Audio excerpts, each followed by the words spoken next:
Guys, ito po yung ating origin guys, no? Implahin po natin sa isang bote guys. Ayan. Ilalagay na po yan guys.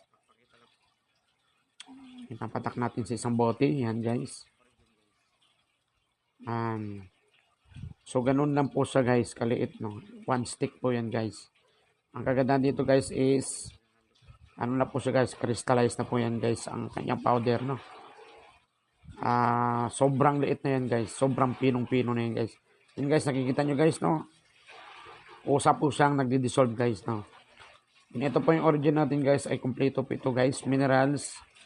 70s minerals po guys ang kanyang laman nito, no? Halos lahat po guys ng karamdaman kanyang tulungan. So yung 1 sachet guys, pwede po natin sa itimpla sa 4 liters po guys, no? Ito po guys, 1 liter, no?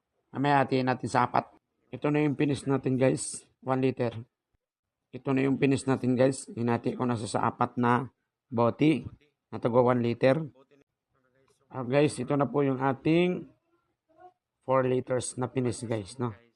1 sachet po guys, tinimpla natin sa 4 liters na bote. Yan, napakaganda yan guys, no? Pwede na po ilagay sa rep yan.